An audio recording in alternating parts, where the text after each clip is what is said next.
삶의 지혜와 깊은 통찰을 나누는 이 시간을 통해 우리는 때때로 가장 가까운 존재가 예상치 못하게 가장 큰 상처를 줄 수 있다는 냉혹한 현실을 마주하려 합니다.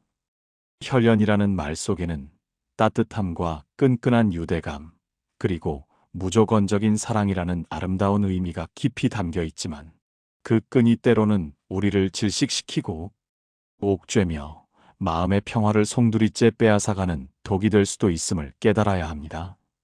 같은 부모님 아래서 태어나 어린 시절의 수많은 추억과 경험들을 함께 공유하며 기쁨과 슬픔, 성공과 실패의 순간들을 나눈 형제자매는 세상 그 누구보다 가깝고 특별한 존재로 우리의 인식 속에 자리 잡고 있습니다. 하지만 때로는 이처럼 깊고 뗄 수 없는 유대가 역설적으로 우리를 가장 힘들게 하고 고통스럽게 할 때도 있습니다. 고대 로마의 위대한 철학자 세네카는 당신을 괴롭히는 것들로부터 도망치고 싶다면 다른 장소가 아니라 다른 사람이 되어야 한다는 깊이 있는 말을 남겼습니다. 이 말은 단순히 물리적인 거리를 두거나 환경을 바꾸는 것을 넘어 우리 마음속 깊은 곳에서부터 변화를 선택하고 우리를 지속적으로 해치는 관계로부터 스스로를 적극적으로 보호하고 지켜내야 한다는 강력하고도 시대를 초월하는 메시지를 담고 있습니다. 형제자매라는 신성한 이름 아래 교묘하게 숨겨진 독성 관계는 우리가 피상적으로 생각하는 것보다 훨씬 더 깊고 지우기 힘든 오래도록 아물지 않는 상처를 우리 영혼에 남깁니다. 우리 민족의 위대한 스승이자 현인인 율곡이 선생은 그의 저서 경목요결에서 형제간의 우애 있게 지내지 못하고 서로 사랑하지 않는 것은 부모를 사랑하지 않는 것과 진정 다르지 않다고 가르쳤습니다. 이 말씀은 형제간의 우애가 가정의 근본을 이루며 부모님께 대한 효도의 가장 중요한 연장선임을 엄중하게 강조하는 것입니다. 그러나 이 가르침의 이면을 깊이 성찰하고 들여다보면 진정한 우애와 사랑이 없는 관계를 억지로 유지하는 것이 오히려 자기 자신을 기만하고 속이는 위선적인 행동이라는 뼈아픈 깨달음을 얻게 됩니다. 이제 잠시 멈추어 자신을 깊이 돌아보는 시간을 가져보시기를 진심으로 권합니다. 형제자매와의 관계 속에서 당신이 느껴야만 했던 고통은 얼마나 깊고 참담했으며 그 고통의 근원적인 시작은 과연 어디에 있었습니까? 혹시 혈연이라는 피할 수 없는 이유만으로 또는 가족이라는 숭고한 명분 아래 감내하기 힘든 상처와 아픔을 홀로 묵묵히 참고 인내하고 있지는 않았습니까? 세네카는 또한 숨겨진 증오는 드러난 증오보다 더 해롭다고 지적하며 내면에 감춰진 부정적인 감정의 위험성을 경고했습니다. 겉으로는 그저 평범한 형제자매로 지내고 있지만 마음속 깊은 곳에서는 서로를 미워하고 질투하며 심지어 저주하는 감정까지 품고 있다면 그것은 이미 건강하고 바람직한 관계라고는 도저히 말할 수 없습니다. 나이가 들면서 우리는 삶의 많은 가치와 의미들을 다시금 평가하고 재정립하게 됩니다. 젊었을 때에는 그저 참거나 대수롭지 않게 넘길 수 있었던 사소한 일들이 이제는 더 이상 견딜 수 없는 무거운 짐이 되고 한때는 삶의 전부라고 여겼던 것들이 사실은 별 의미 없는 허상이었음을 깨닫게 됩니다. 마찬가지로 형제자매와의 관계 또한 세월의 흐름 속에서 그 진정한 본질과 실체가 적나라하게 드러나게 마련입니다. 어떤 관계는 세월이 흐를수록 더욱 단단하고 견고해져 깊은 유대로 발전하지만 어떤 관계는 시간이 지날수록 독성만 더욱 짙어지고 상처만 깊어져 회복 불능의 상태에 이르게 됩니다. 그렇다면 우리는 과연 어떤 유형의 형제자매와의 인연을 과감히 정리해야 할까요? 이 결정은 결코 가볍게 혹은 충동적으로 내릴 수 있는 사안이 아닙니다. 혈연 관계를 끊는다는 것은 마음 깊은 곳에 단단히 뿌리내린 것을 뿌리째 뽑아내는 것과 같아서 그 과정에서 우리는 헤아릴 수 없는 엄청난 고통과 깊은 죄책감을 필연적으로 느끼게 됩니다. 하지만 세네카는 때로는 살아있는 것조차도 용기가 될 때가 있다고 말하며 고통스러운 현실을 견뎌내는 것이 때로는 가장 큰 용기임을 역설했습니다. 독성 관계로부터 스스로를 능동적으로 보호하고 지켜내는 것, 그것이야말로 진정한 용기와 결단이 필요한 행동임을 잊지 말아야 합니다. 지금부터 인연을 끊는 것을 매우 심각하게 고려해야 할 형제자매의 4가지 유형에 대해 매우 자세하고 심층적으로 살펴보겠습니다. 첫 번째 유형은 끊임없이 당신을 다른 사람과 비교하고 당신의 가치를 평가절하하는 형제자매입니다. 어린 시절의 학업 성적부터 시작하여 외모, 사회적 직업, 배우자, 자녀들의 성취, 심지어 경제적 재산에 이르기까지 삶의 거의 모든 면에서 당신을 끊임없이 비교의 대상으로 삼아 자신의 우월감을 확인하고 만족감을 느끼려는 사람입니다. 이런 유형의 형제자매는 당신이 작은 성공이라도 거두면 겉으로는 축하하는 척하지만 속으로는 시기심과 질투심에 사로잡히고, 당신이 어려움을 겪으면 은근히 즐거워하며 표면적으로는 위로하는 듯하지만 그 이면에는 당신의 실패를 기뻐하는 이중적인 마음을 품고 있습니다. 이러한 관계는 마치 끝없이 펼쳐지는 무의미한 경주와도 같습니다. 당신이 아무리 열심히 노력하고 달려도 결승선은 결코 보이지 않으며, 형제자매는 언제나 당신보다 한 발 앞서 있다고 끊임없이 주장하고 각인시키려 합니다. 당신이 좋은 차를 구매하면 그들은 더 고급스럽고 비싼 차를 구매하고, 당신이 해외여행을 가면 그들은 더 멀고 이국적인 곳으로 떠나며, 당신이 손주를 얻으면 그들은 손주의 뛰어난 학업 성적이나 특별한 재능을 자랑합니다. 이 끝없이 반복되는 비교의 굴레 속에서 당신은 점점 지쳐가고, 당신의 소중한 자존감은 점차 바닥을 향해 곤두박질치게 됩니다. 율곡 이 선생이 일가 친척 중 가난한 사람이 안타까워 서울 집을 과감히 팔아 고향 파주에 넉넉한 집 한 채를 마련하고 모든 친척을 모아 함께 살았다는 이야기는 그의 깊고 숭고한 형제애를 여실히 보여줍니다.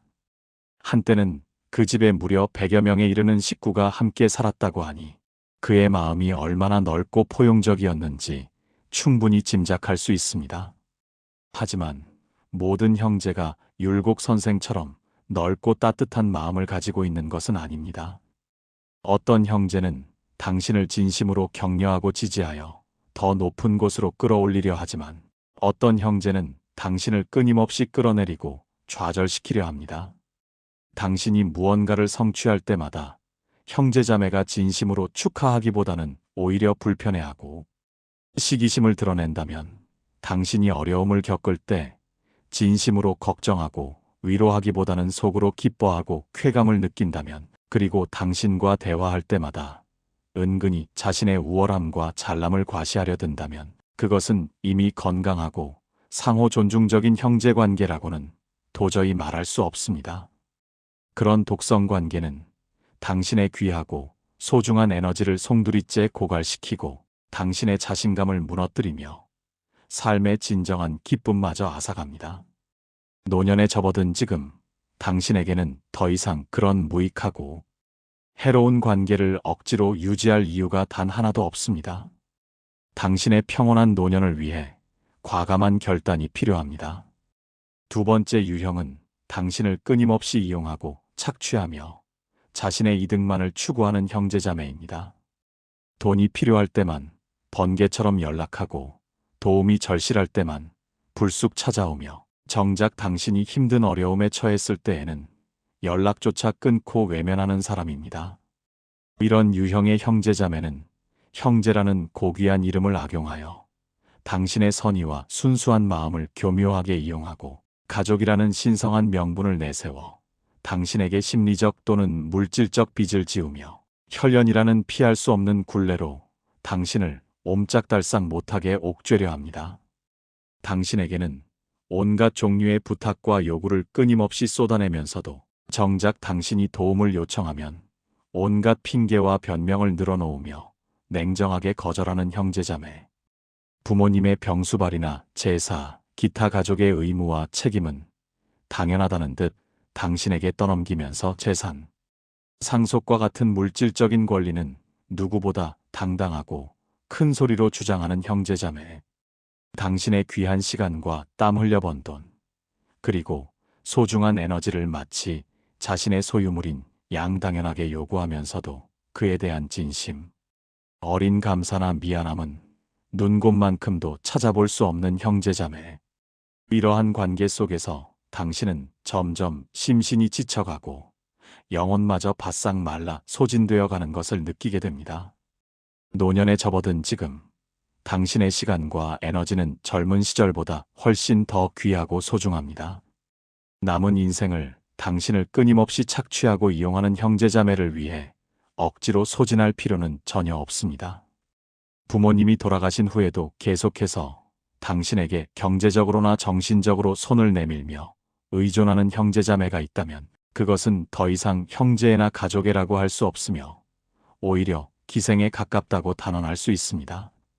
당신이 돕지 않으면 서운해하고 원망하며 당신이 도와주면 그것을 당연하게 여기고 결코 감사할 줄 모르는 형제자매와의 관계는 당신의 진정한 평화와 행복을 위해 과감하게 정리하는 것이 현명한 선택입니다.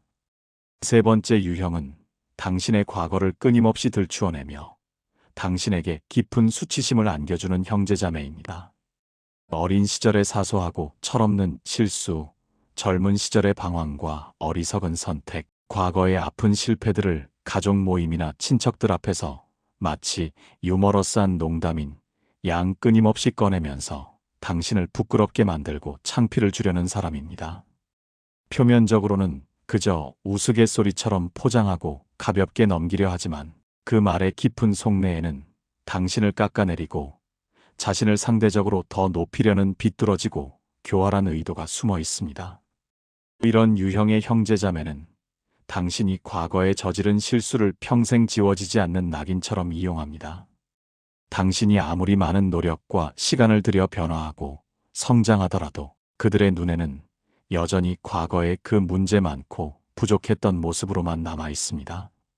당신이 지금 얼마나 훌륭하고 멋진 사람으로 발전했는지는 그들에게 전혀 중요하지 않습니다. 그들은 끊임없이 당신을 과거의 그림자 속으로 끌고 내려가려 하며 당신이 더 나은 사람으로 나아가고 발전하는 것을 의도적으로 방해합니다. 과거는 이미 지나간 과거일 뿐입니다. 우리는 모두 살면서 크고 작은 실수를 저지를 수 있으며 오히려 그 실수를 통해 배우고 더 단단하게 성장해 왔습니다. 하지만 형제자매가 당신의 과거를 무기로 삼아 끊임없이 수치심을 안겨주고 정신적으로 괴롭힌다면 그것은 단순한 장난이나 우애가 아니라 명백한 정신적 학대입니다. 당신은 과거의 실수나 불완전했던 모습으로만 정의되는 사람이 아닙니다.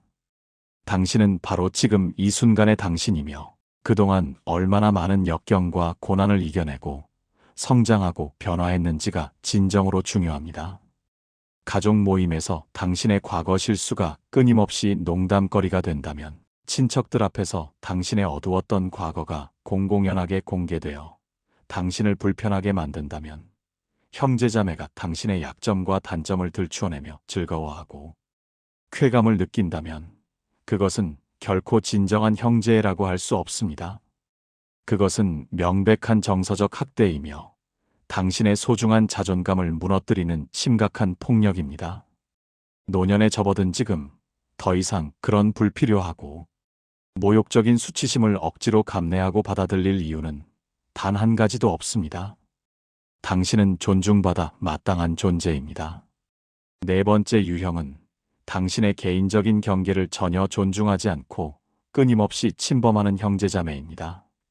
당신이 아무리 거리를 두려 하고 개인적인 공간을 확보하려 해도 계속해서 당신의 삶의 영역을 무단으로 침범하고 당신이 아무리 단호하게 거절해도 끊임없이 무리한 요구를 쏟아내며 당신의 사생활에 깊이 간섭하고 당신의 선택을 비판하며 당신의 삶 전체를 통제하려 드는 사람입니다.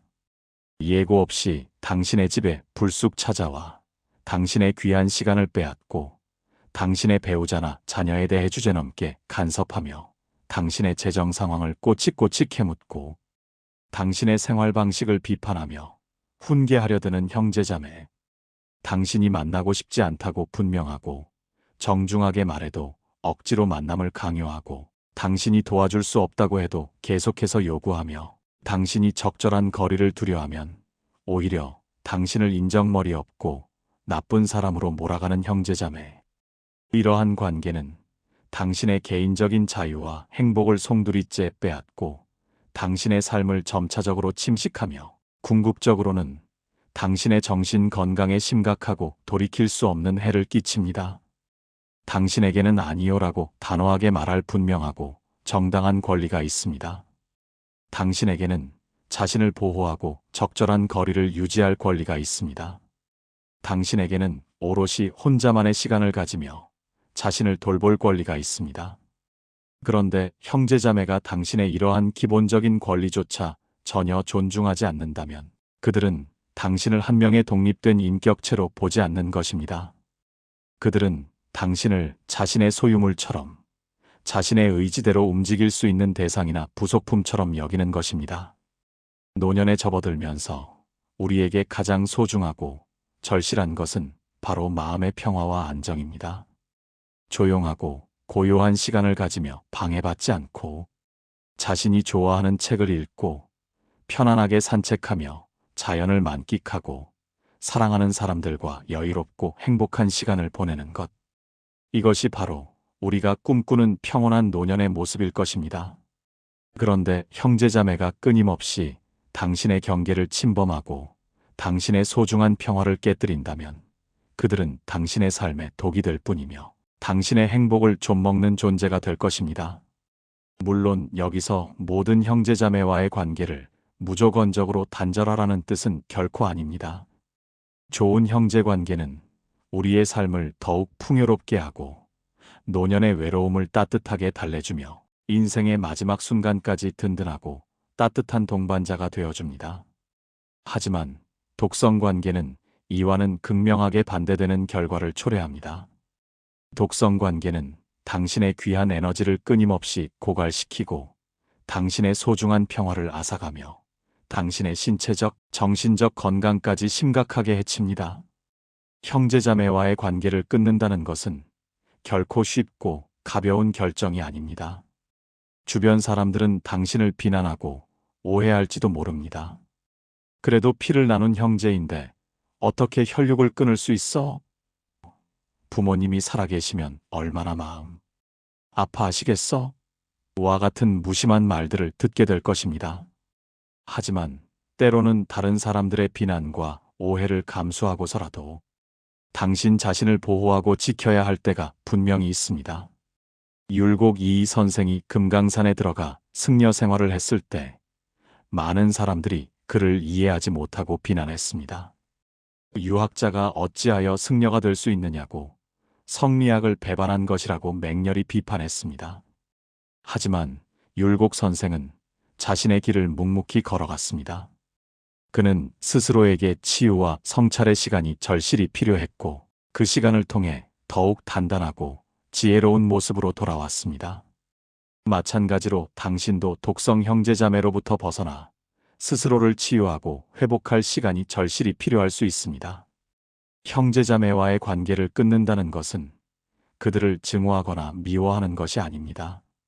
그것은 단지 더 이상 그 관계 속에서 상처받지 않기로, 더 이상 학대와 고통을 참지 않기로, 더 이상 당신의 소중한 평화를 희생하지 않기로 스스로 결단하는 것입니다. 그리고 그 결정은 당신이 내릴 수 있는 가장 건강하고 현명하며 자기 자신을 위한 최선의 선택일 수 있습니다. 인생의 후반부는 어느 면에서 앞서 지나온 시간들을 차분하게 정리하고 삶의 진정한 의미와 가치를 깊이 있게 발견하는 시기입니다. 그리고 그 궁극적인 가치가 바로 자기 자신에 대한 깊은 이해와 조건 없는 수용이라는 사실을 깨닫게 됩니다. 이 깨달음을 얻으면 굳이 모든 형제자매와 좋은 관계를 억지로 유지하지 않아도 혈연이라는 굴레 때문에 독성 관계를 더 이상 참지 않아도 마음이 한결 편안하고 자유로워집니다. 마지막으로 만약 지금도 형제자매와의 관계 속에서 헤아릴 수 없는 상처를 받아 괴로워하고 있다면 잠시 멈춰서서 스스로에게 진심 어린 질문을 던져보면 좋겠습니다. 내가 이토록 마음이 고통스럽고 괴로운 이유는 이 사람을 정말로 사랑해서일까? 아니면 단지 피할 수 없는 혈연이라는 의무감 때문에 이 고통을 감내하는 것일까? 이 관계가 나를 더 나은 사람으로 성장하고 발전하게 만들어주는가? 아니면 나를 끊임없이 깎아내리고 무너뜨리는가? 이 관계를 억지로 유지하는 것이 나의 진정한 평화를 지키는 길인가? 아니면 나의 평화를 깨뜨리고 파괴하는 길인가? 이 질문에 대한 대답은 사람마다 다를 것입니다. 하지만 만약 그 관계가 당신의 삶과 영혼을 계속해서 해치고 있다는 명확한 결론에 도달한다면 주저하지 말고 용기를 내어 그 관계를 과감히 끝내십시오. 혈연이라는 이유만으로 평생을 고통과 불행 속에서 보낼 필요는 전혀 없습니다.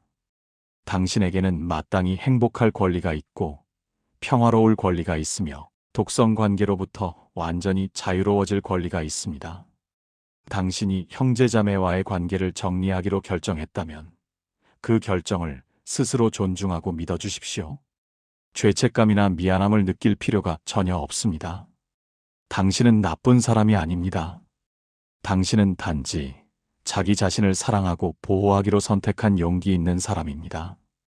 그리고 그 선택은 용기 있고 현명하며 당신의 삶을 구원할 수 있는 가장 중요한 결정이 될 것입니다. 독성 형제자매로부터 벗어나는 것은 당신을 진정으로 자유롭게 만들고 새로운 삶의 장을 열어줄 것입니다. 삶을 되돌아보면 수많은 만남과 이별이 있었고 그 가운데서 느꼈던 환희와 절망도 있었으며 어떤 순간에는 쉽게 웃을 수 있었지만 또 다른 순간에는 한없이 울고 싶었던 기억도 있습니다.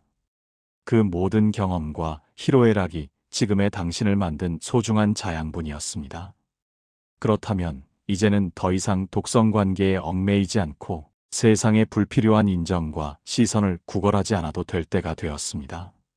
누구에게도 간섭받지 않고 오롯이 스스로를 온전히 들여다볼 수 있는 시간, 그리고 자기 내면의 가장 깊은 곳과 솔직하고 진솔한 대화를 나눌 수 있는 자리를 마련한다면 그것이야말로 노년의 삶에 주어질 수 있는 가장 값지고 위대한 선물이 될 것입니다. 형제자매와의 독성 관계를 과감히 끝내는 것은 바로 그 소중한 선물을 자기 자신에게 주는 행위입니다. 그리고 그러한 순간들을 진정으로 누리고 음미할 줄 아는 사람이야말로 노년에 가장 충만하고 여유로운 행복을 누리게 되는 진정한 승리자일 것입니다. 오늘 이 영상이 여러분의 삶에 작은 위로와 지혜, 그리고 용기를 선물했다면 구독과 좋아요, 그리고 알림 설정을 정중히 부탁드립니다. 감사합니다.